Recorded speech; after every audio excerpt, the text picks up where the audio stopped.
Hi there, everyone. I need to firstly acknowledge that I am a Wiradjuri Koori Balan. And Wiradjuri means the three rivers people. And of course, the three major rivers in my country is the Clare, or what's been renamed the Lachlan, the Murrumbidgee, and the Womble, which has been renamed the Macquarie. I grew up in an Aboriginal reserve in Cowra, New South Wales. And my bloodline certainly runs deep within Wiradjuri country. I join you today on the land of the mighty Eora Nation and Gadigal people. And in this particular part of Eora country, Gadigal land, Metropolitan Local Aboriginal Land Council is the cultural custodian and authority of culture, heritage, land and waterways. And I certainly stand proud of our people's richness of our culture and our strong resilience. And I acknowledge all other Aboriginal and non-Aboriginal sisters and brothers that have joined everyone together for this wonderful event. I acknowledge the owners of the land at which we gather on, the Eora Nation and Gadigal people. For the Gadigal people was one of 29 clan groups of the mighty Eora Nation. And I pay my respects to all elders, past and present and emerging, from our many Aboriginal nations across our lands, and express my deepest appreciation and realise that our elders made many, many sacrifices through fortitude, courage and wisdom to build a better future for all peoples in our country. But undeniably, history has certainly dealt my people, Aboriginal people, unjust treatment. And we continue to be paralysed by these unfortunate injustices. But for my people, Aboriginal Australia, we have existed and belong to these lands that stretches far beyond 60,000 years. And we have one of the richest and the oldest continuing cultures in the world. And our practices of culture and language has been handed down to hundreds and hundreds of generations. And certainly I've passed it on to my children, my grandchildren, and passing it on to my great-grandson. For I learnt my Wiradjuri culture and traditions by the teaching and by listening to my elders. For my elders informed the truth from their life experiences and the facts as seen through their eyes. And they left us a legacy that gave us strength to continue when all seems lost, and to stay strong and know that there are many ways to achieve what we believe in, and that is certainly a just and true outcome. And they left us a legacy of love and the ability to find laughter in the worst of times. And this is how my history and our history has been passed down. And this is how our children of these times know of places that existed generations before them. And they come from our keepers of wisdom and knowledge, for they are and were the strong, clever ones. And as a Wiradjuri Koori Balan, I would like you to celebrate, to be proud and stand with us, to walk beside us. Please do not walk ahead of us, and allow Aboriginal people in our country to share the wealth and the prosperity that it has to offer. And in doing that, instead of people making decisions for us, it will allow us to create our own pathways and reach our own destiny. It certainly is with honour that on behalf of Metropolitan Local Aboriginal Land Council, that I would welcome you to the land of the mighty Eora Nation and Gadigal people. For their boundaries for the Eora Nation spans from the Hawkes River to the north, the Nepean to the west, and the Georges River to the south. So please, please, always walk with your head held high. And I certainly feel very, very privileged to be asked to actually conduct the Welcome to Country at for Sydney Uni at this incredible women's event around, and I think it's called Outlaw. And you certainly have an inspirational leader that I've admired, a young lady from Queensland. You know, she's one of those famous Watson. And you know, I thank you for allowing me to be to conduct the welcome at your wonderful event. There's one, I've got to say it, is to strong women. May we know them. May we certainly be them, and may we raise them, because I know I certainly raised three incredible strong daughters. and likewise with my granddaughters coming along as well. So thank you very, very much. Always was, always will be Aboriginal land. Thank you. Have a wonderful, wonderful conference. Bye. The University of Sydney is committed to ensuring the culture of Aboriginal and Torres Strait Islander people are central to the identity and character of our community and of our nation. We have a commitment to strengthening our knowledge, appreciation and practice of this identity and character, which lies at the very heart of the University's One Sydney, Many People strategy. In 2020, the Law School elevated this strategy to being one of its key priorities, and in early 2021, it became the first law school in Australia to pass a resolution supporting the Uluru Statement of the Heart. The Law School recognises these symbolic commitments, which must be followed with actions. Actions, they say, aimed at celebrating Indigenous knowledge and culture and embedding it into our curriculum. Tonight's lecture is part of this larger evolution within the law school. It is the first in what will become a new tradition of annual public lectures dedicated to Indigenous perspectives on law. This new lecture series is one of the ways that the Sydney Law School is working to centre Indigenous legal traditions and build deeper relationships with Indigenous communities for many years to come. It is indeed, therefore, my pleasure to introduce our keynote speaker, Dr. Nicole Watson. Dr. Watson is a Murri academic from southeast Queensland whose family come from the Mununjali and Birragubba peoples. She's one of Australia's leading thinkers on the relationship between Indigenous people and the law. Before taking up her current role at UNSW as Director of Nurragili Academic Programs, Dr. Watson was part of Sydney Law School. During this time, she made major contributions to the law school's Indigenous strategy. She was named the 2018 Educator of the Year at the National Dreamtimes Awards and recently received the prestigious Australian Research Council Discovery Grant. In her lecture, Dr. Watson will speak about Indigenous women, outlaw culture and the law. Her lecture explores the resilience, resourcefulness and grit of Australia's Indigenous women, who, in response to their exclusion from the law's protection, have developed a rich and varied outlaw culture to assert rights and carve out new paths for legal reform. We're deeply honoured to welcome Dr. Watson here. Nyirai Galawagan Mari Bidiri Gadinurada. In Gadigal language, that means we meet together on the beautiful land of the Gadigal, the people of the Gadi, the amazing trees that are located across this area and are beautifully presented on campus. And I would like first to acknowledge First Nations people, the people of the Gadi, the Gadigal of the mighty Eora Nation, and pay respects to elders past, present and emerging. And law has been taught in this place. It's been argued about, it's been used to resolve disputes, and through storytelling, it has continued to connect with the land since time immemorial, as our common law would say. So it is with great pride that I, in partnership with the DVCISS, have inaugurated this wonderful lecture. We want to, through the public lecture, acknowledge the importance of First Nations stories, and it's so appropriate that Nicole today will be talking about the power of storytelling, particularly telling stories that are often neglected and untold. And today she talks about the stories of Black women across time and place in Australia, resisting colonisation and looking after their community up till today. So we're really excited to be hosting Nicole in this inaugural lecture, which is a partnership between the Law School and DVCISS and our colleagues in Lisa's portfolio. So without anything further from me, I'll just pass over to Nicole. Thank you.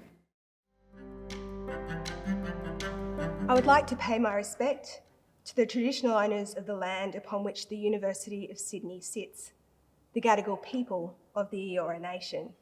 The renowned First Nations writer Thomas King once wrote that the truth about stories is that that's all we are. King's words are universal. Stories explain our origins, bring us hope in times of great uncertainty, and provide a canvas from which we can paint our aspirations for the future. But King's words have a particular resonance for Indigenous scholars. For many of us, storytelling is the means by which we receive our family histories, identity, and tools to lead a good life. Like many Indigenous children, my brother and I grew up in a family of gifted storytellers. It was through their words and gestures that my brother and I were introduced to the stories of cherished grandparents, aunts, and uncles. Our elders survived family separations, removal from their country, and the callous indifference of those within Queensland's Indigenous Affairs bureaucracy.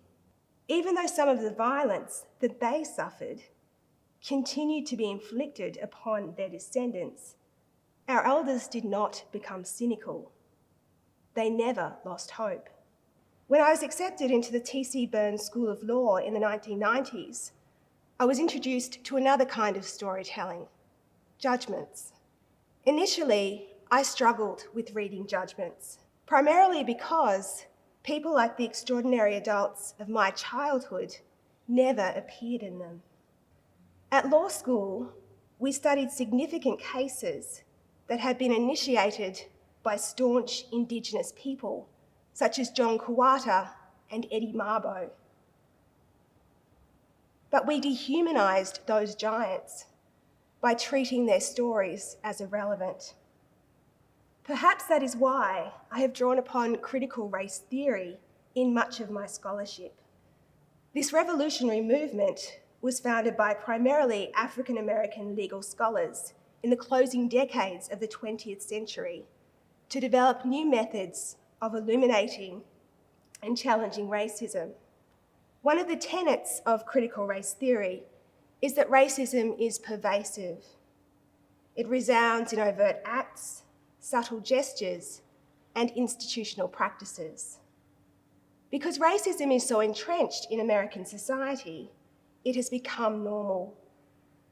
And those who sit at the apex of America's racial hierarchy are often oblivious to their privileges. One of the tools championed by critical race scholars is storytelling. Through engaging with the narratives of outsiders, critical race scholars give voice to those who have been dehumanised by laws that are ostensibly neutral and challenge the prevailing narrative that racism has become a mere aberration. In this lecture, I will draw upon outsider storytelling and a paper written by the scholar Monica J. Evans on Black women and outlaw culture. Evans argues that African American women are the pioneers of an outlaw culture that consists of empowering practices that have been created in response to the ongoing denial of the law's protection.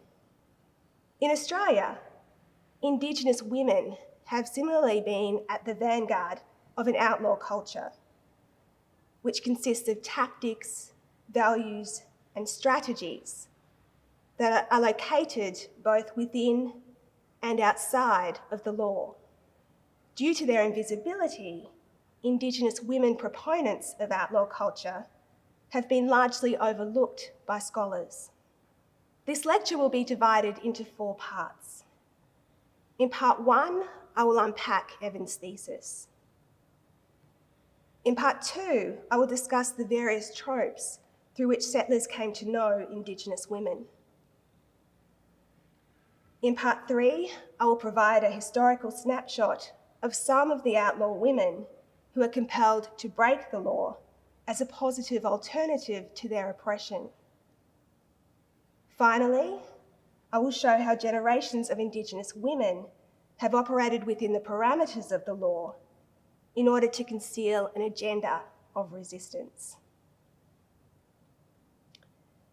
In 1993, Monica Evans published her piece, Stealing Away: Black Women, Outlaw Culture, and the Rhetoric of Rights, in the Harvard Civil Rights Civil Liberties Law Review.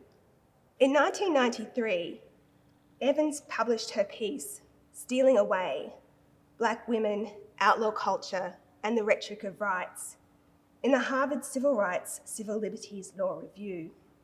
Evans began her article by referencing a song, Stealing Away, that slaves in the antebellum South would use to alert others that the time for escape was near. Their oppressors, who considered the slaves to be lacking in intellect, were oblivious to the ulterior purpose of the lyrics. The slaves appeared to live out the identities that their oppressors imposed on them, creating a ruse that concealed their escape plans. The words steal away are evocative of illegal behaviour, and yet they provided the slaves with a positive alternative to a life of subjugation. Evans argues that songs such as Stealing Away were the forerunner of an outlaw culture that endures among African Americans. Throughout history, Black communities have been denied the protection of the law and stigmatised as dangerous and deviant. Those who have shaped outlaw culture use their marginality as a veil to mask traditions and tactics of resistance. Evans argues that outlaw culture draws its power from deception. This deception is manifest in a broad spectrum of behaviours that range from aggressive and perhaps illegal acts to scrupulous compliance with the law. Those who practice outlaw culture constantly define and redefine their relationships with the law, breaking the law when necessary, but also adhering to the law when it is expedient to do so. Throughout history, Black women have been the shapers and transmitters of outlaw culture. Evans describes Harriet Tubman as an outlaw in the truest sense. Born into slavery in Maryland, Tubman escaped in 1849 and established links with abolitionists in the North. She would subsequently return to the South on numerous occasions to secure the freedom of hundreds of people via the Underground Railroad. A century later, another outlaw woman, Rosa Parks, refused to relinquish her seat to a white passenger on a segregated bus in Montgomery. At the other end of the spectrum were the Black club women of the late 19th and early 20th centuries. Under the adage of lifting as we climb, the mostly middle-class club women focused on improving the lives of the most disadvantaged members of Black communities by creating schools, orphanages, and aged care homes. Evans compares the institutions of the club women to the safe houses of the Underground Railroad. It was from these spaces that the club women developed strategies to resist their outsider status. Many of the club women presented themselves as hyper-respectable Victorian women. But as Evans argues, the club women's respectability had a degree of subversion because it countered dominant representations of Black women as immoral and promiscuous. In common with the women honoured in Evans' article, Aboriginal women in Australia have also suffered the brunt of demeaning representations. In her book, Finding Eliza: Power and Colonial Storytelling, Professor Larissa Behrendt interrogated such representations through the medium of the Eliza Fraser legend. Together with her husband, Captain James Fraser, Eliza was aboard the ship Stirling Castle when its hull was torn apart during a violent storm in May 1836. The survivors drifted near the east coast of Australia for several weeks before disembarking on the beautiful lands of the Butchulla people, which would later be called Fraser Island. Soon after their arrival, the hapless captain perished. The Butchulla cared for Eliza for almost 2 months until she was rescued. Upon her return to colonial society, Eliza garnered public sympathy with distorted accounts of the Butchulla. While she was critical of all of the Butchulla, Eliza was particularly scornful of the women. According to Professor Berendt, the black women who featured in Eliza's stories were, quote, worse in their conduct, uglier in their appearance, and more lacking in compassion than the men. Eliza's accounts were at odds with oral histories of the Butchulla, according to which it was the Butchulla women who tended to her painful sunburn and marked her body with white ochre so as to notify others that Eliza had been given the sanctuary of their camp. Far from being their victim, Eliza was an ungracious guest. The Eliza Fraser legend provides an opening to some of the themes that I want to discuss in this lecture. Offensive representations of Indigenous women, such as those peddled by Eliza Fraser, belonged to a system of ideas that concealed unpalatable truths about Australia's origins. According to our foundation myth, Australia was created by brave and resourceful white men. In reality, it was built upon an unjust invasion. In order to conceal this truth, representations that denigrated and denied Indigenous people voice became necessary. In her book, Skin Deep, Settler Impressions of Aboriginal Women, Liz Connor unpacked the various tropes through which the settlers came to know Indigenous women. Among the tropes examined by Connor was bride capture. From the moment of their courtship, Aboriginal wives were portrayed as the victims of their brutish Aboriginal husbands who forced them into lives of drudgery. Tropes such as that of bride capture enabled settlers to view colonisation as an exercise in chivalry. Rather than being complicit in an invasion, they were bringing the benefits of civilisation to an inferior race. Indigenous women were also maligned for their alleged promiscuity. According to Connor, black female sexuality was seen as a mere frontier resource in parts of the country where white women were few. Suggestions of ill treatment of Aboriginal women were often met with claims that the victims were lacking in morals. Indigenous women were entitled to the protection of the law. In reality, that counted for little. Today, this truth is barely acknowledged. For the most part, we do not know the names of the Aboriginal women who suffered violence at the hands of settlers on the frontier, and we certainly do not know their stories. Where I grew up in Queensland, there are a few monuments that acknowledge those who met brutal ends on the frontier. A rare exception is the township, The Leap, in the Mackay region. The Leap took its name from the death of an Aboriginal woman who was known as Kawaha in the 1860s.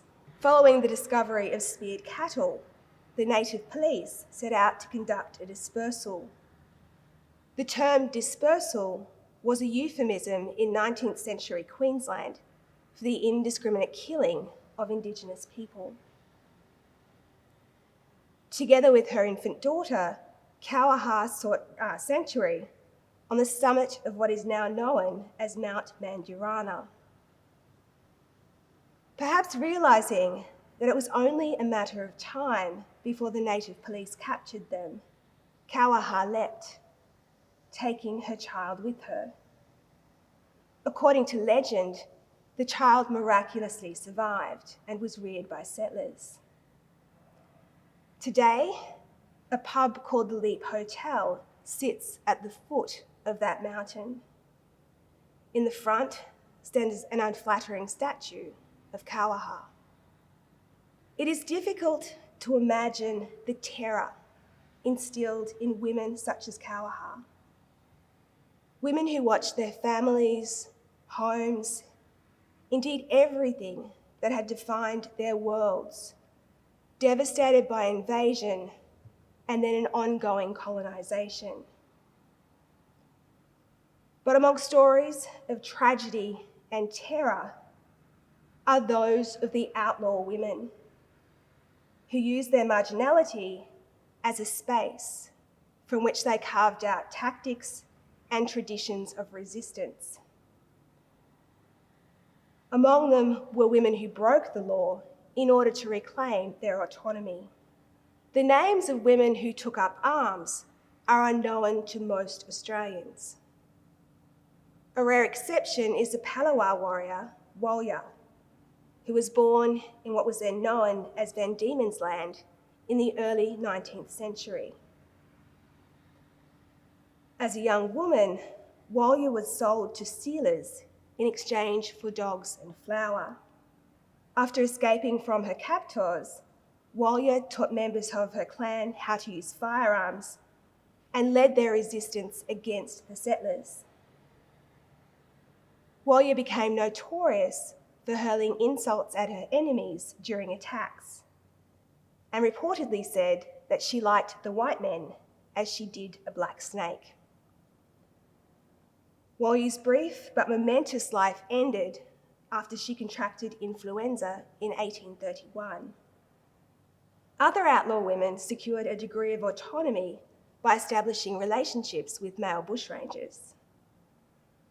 Among them was Mary Cockerell, who was born in Van Diemen's Land in the late 18th century. Mary met the island's most notorious bushranger, Michael Howe, when she was still a child. According to the historian Kay Saunders, they eloped in either late 1814 or early 1815. Mary would go on to participate in raids on hapless settlers. In her book, Notorious Australian Women, Saunders describes Cockerell as a young woman who possessed remarkable intelligence, ingenuity, and bush skills. Decades later, the Warimi woman, Mary Ann Bugg, formed a relationship with Frederick Wordsworth Ward. Ward would become known as Captain Thunderbolt, the gentleman bushranger who was infamous for escaping from Cockatoo Island. David Andrew Roberts and Carol Baxter have pieced together much of Mary Ann's life story. Mary Ann was born near Gloucester, New South Wales in 1834. It is uncertain when Mary met Ward, but we do know that she gave birth to their first child in October 1861. For some time before their union came to an end in 1867, Mary was, quote, Ward's chief lieutenant and right-hand man. In her unpublished Bachelor of Arts honours thesis, Carly Behrens adds to our knowledge of Mary Ann by engaging with Kamilaroi oral histories. Those histories suggest that Aboriginal women who entered into relationships with bushrangers were crucial to the men's success. Women such as Mary Ann not only shared their knowledge of country with their partners, but they also incorporated the men into their family relationships. Aboriginal kin armed the likes of Ward with valuable information about police movements. thus enabling them to evade police capture. We will never know the precise motivations of women such as Mary Cockerell and Mary Ann Bugg, but it is possible that by becoming bushrangers, both women achieved a degree of equality and independence. Later outlaw women resisted their oppression by fleeing from the authorities and drawing upon their shrewdness and experiential knowledge to survive. This expression of outlaw culture was epitomised by Molly and Daisy Craig and their cousin Gracie Fields, whose story would be memorialised by Doris Pilkington's book, Follow the Rabbit-Proof Fence, which would later be turned into an award-winning film by Philip Noyce. The three children were removed from their families in Jigalong in the northwest of Western Australia in 1931. Their inconsolable relatives were informed by a police officer that the girls would be sent hundreds of miles away to the Moore River native settlement to receive an education. On arrival, the children realised that the settlement was more of a penitentiary than a school. They were forced to live in a crowded dormitory with iron bars on the windows, and those who attempted to flee were liable to receive cruel punishments that included solitary confinement. Unsurprisingly, Molly, Daisy, and Gracie resolved to escape. Molly, whose father had worked as an inspector on a rabbit-proof fence that traversed Western Australia, knew that it would take them back to Jigalong. After escaping from the settlement, the children began their 1,600-kilometre trek home. During their long journey, the children survived by hunting rabbits and other small animals and seeking food from farmhouses. They also gave false information to the adults whom they met in order to thwart the authorities. Other outlaw women resisted their oppression by going on strike. Among them were the domestic servants who participated in the historic Pilbara strike. On the 1st of May 1946, hundreds of Aboriginal workers in the Pilbara abandoned their employment and demanded a fair wage. Despite pressure from the police and the state's Native Affairs Department, the strikers persevered for years until employers finally agreed to make concessions. In an article published in the journal International Labour and Working Class History, Victoria Haskins and Anne Scrimger argue that the participation of Aboriginal women domestic workers in the strike has been overlooked by historians. Prior to the strike, such women were often denigrated by their employers, who represented them as incompetent and infantile. In reality, employer families were heavily dependent upon domestic workers who tended to the cooking, cleaning, laundry, and childcare. When Aboriginal women withdrew their labour to join the strike, the significance of their contributions to station life suddenly became visible. And the impacts were keenly felt by employer families, especially white women who had to perform the arduous work of maintaining their homesteads themselves. Overt defiance is one expression of outlaw culture. Another is to create safety by operating within the confines of the law and using one's marginality as a space to create practices and tactics of resistance. In common with the African American club women, some Aboriginal women drew upon their resourcefulness and ingenuity to protect the most vulnerable members of their communities.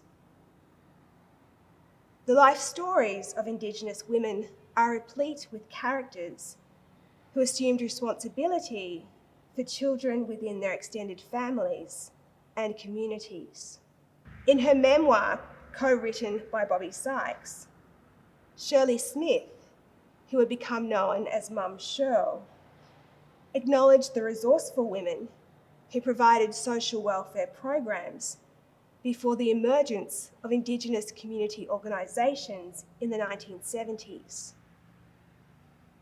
Often devout Christians and already raising children of their own, these women, quote, managed to squeeze a few pennies from somewhere to look after children who were in need of their care. As I read Shirley Smith's powerful book, I reflected on the matriarchs who played such an important role in my own childhood. They were women like my paternal grandmother, Nana, with whom we lived for many years. It was under Nana's influence that our home became a merry-go-round of uncles, aunts, cousins, and restless souls who found an anchor in our family.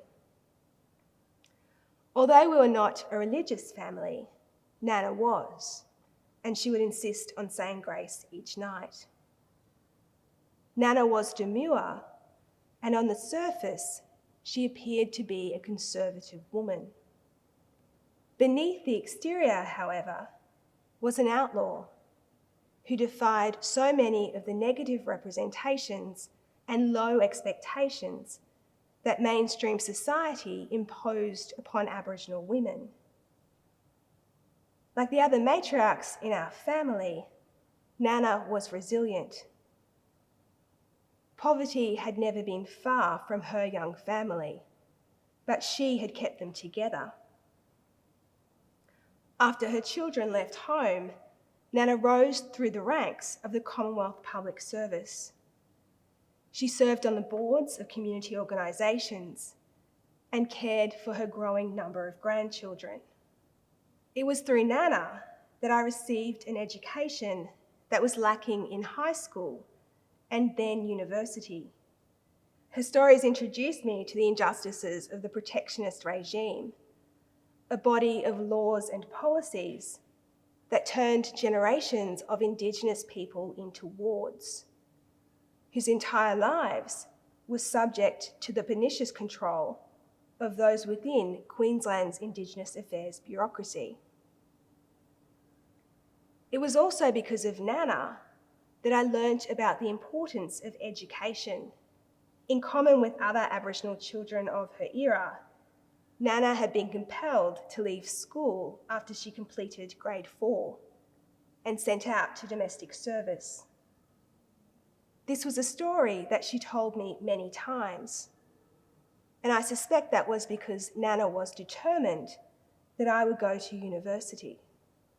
In the 1970s, women of Nana's generation were among those who helped to found community-controlled organisations that provided medical, legal, and housing services for Indigenous people. The first Aboriginal medical service was established in Redfern in 1971 in response to a health crisis brought about by endemic racism in the mainstream healthcare system.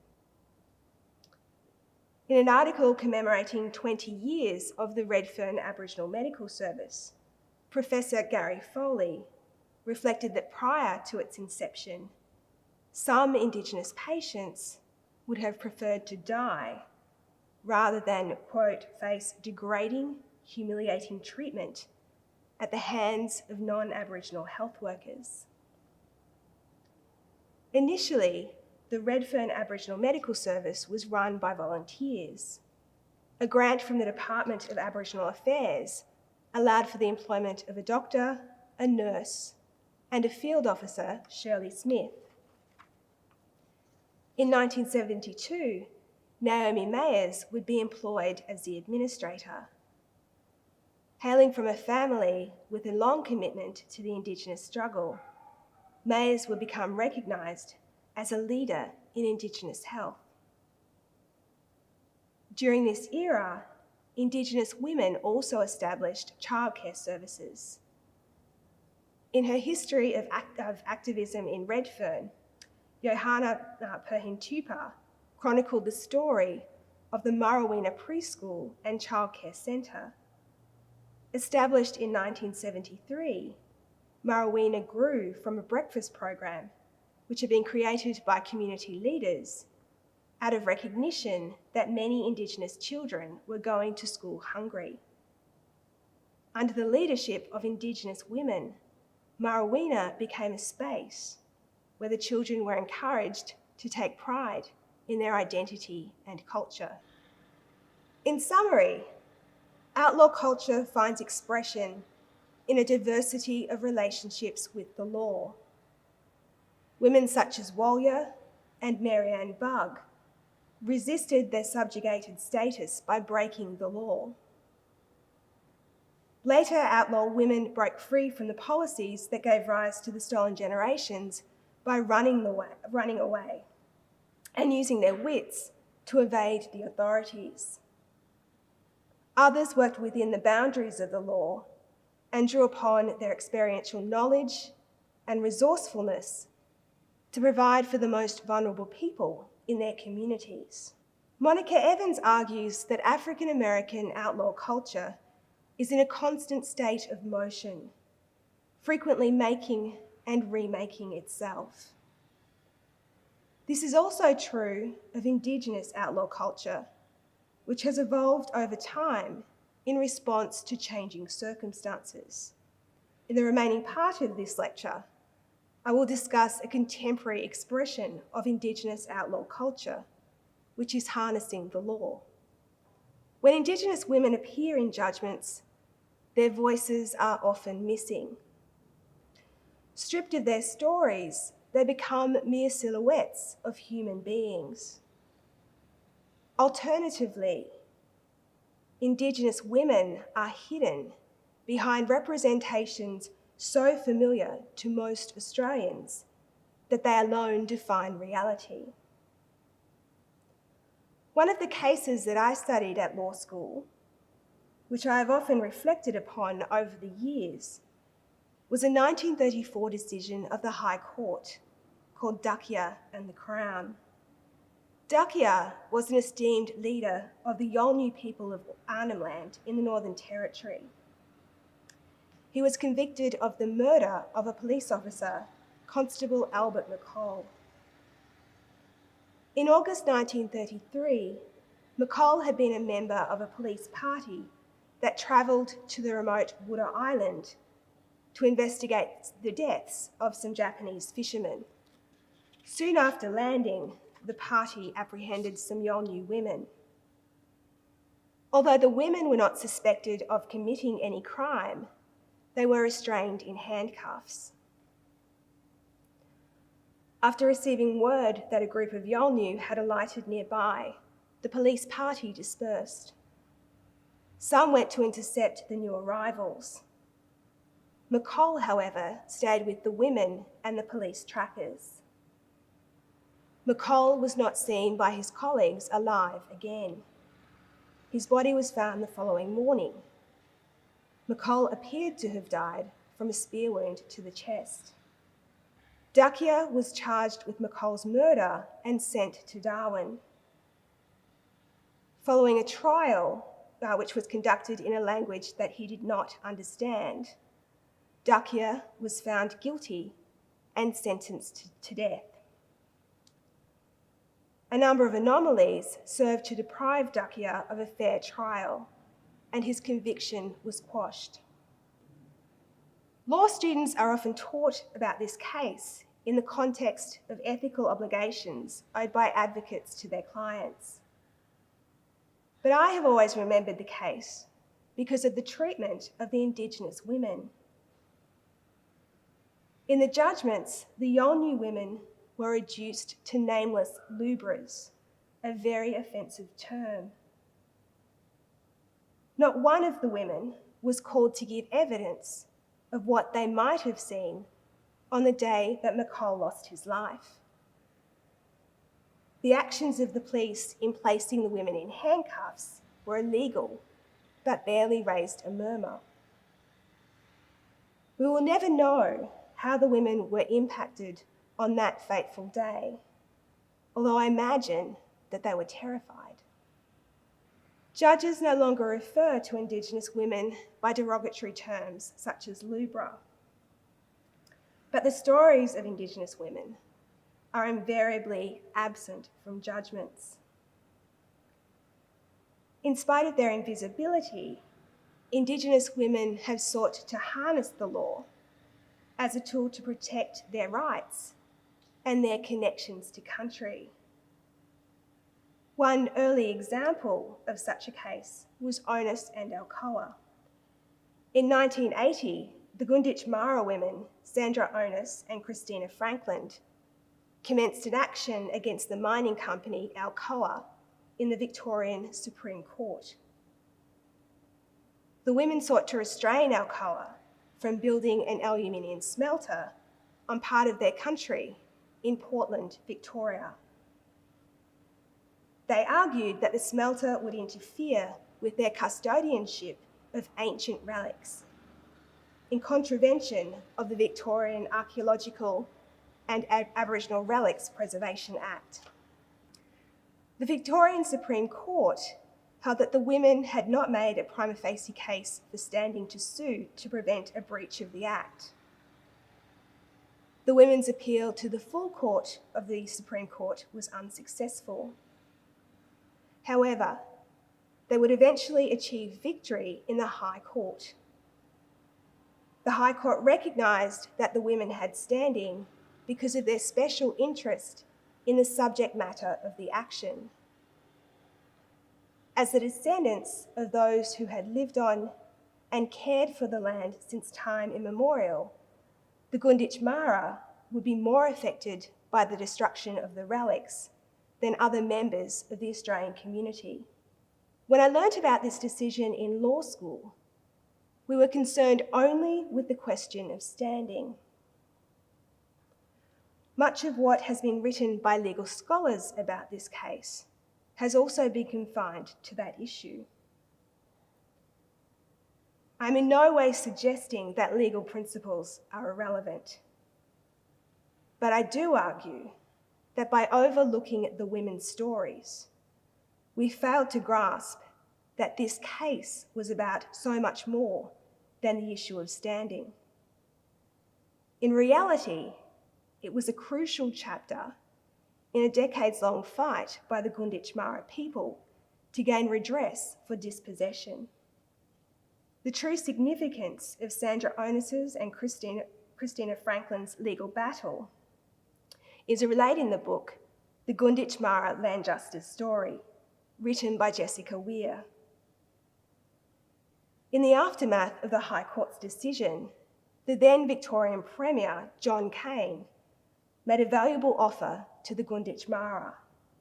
In exchange for withdrawing their action against Alcoa, they were promised a package of measures that included ownership of the former Lake Condah Mission, which had previously been home to generations of the Gunditj Mara. In 1951, the reserve was revoked and the lands were relinquished to a soldiers' settlement scheme. Tragically, applications for land that were brought by Gunditj Mara people who had served in the Australian Army were rejected. The package that was negotiated in direct response to the High Court's decision went some way to redressing such injustices.